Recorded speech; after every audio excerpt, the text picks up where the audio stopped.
Hi, my name is Michael Schaefer. I'm the Director of Substance Use Programming at Affiliated Clinical Services in West Bend, Wisconsin. And I'm back again to discuss more about addiction in our community and what we can do to help support recovery. Today I want to talk a little bit more about addiction to alcohol. See, one of the things that oftentimes people don't know is that alcohol creates strong physical dependency if used in an excessive way. In fact, alcohol is one of the few drugs that if you use consistently over a long period of time and stop abruptly can be life-threatening. If you go to an emergency room and you've been using heroin for an extended period of time and you told them that I'm stopped using, I'm feeling really terrible, they don't take it as an emergency. And they'll ask you to sit down and they'll get to you when they have the time. On the other hand, if you walk through the door and say, I've been drinking excessively over a long period of time and now I've stopped and I'm feeling terrible, they'll rush you back right away.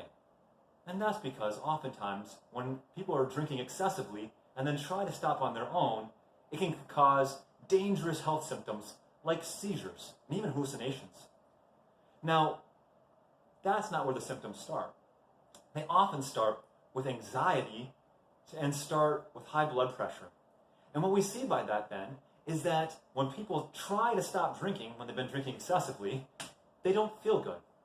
Oftentimes people don't even know what's happening. I meet many people who didn't understand that what they were experiencing was alcohol addiction. Instead, they thought that they were having an anxiety disorder that was just cured by the use of alcohol. See, they tell me, I wake up in the morning and I'm feeling all right, but I'm already not feeling the greatest. And then I get so anxious at work. I get so stressed out, but when I get home, I feel so much better when I just have a drink. Now, little do they know is that alcohol has created a self-fulfilling prophecy. Their excessive drinking has caused withdrawal symptoms in the morning, withdrawal symptoms that arise as anxiety, and maybe even a little bit of a tremor, which they interpret as really strong anxiety. And then, when they drink, all those symptoms go away. Now they go away because the withdrawals are over. We now have the substance back in our body again. But they interpret it as it curing the anxiety that they were struggling with so much. Now imagine that as a trap.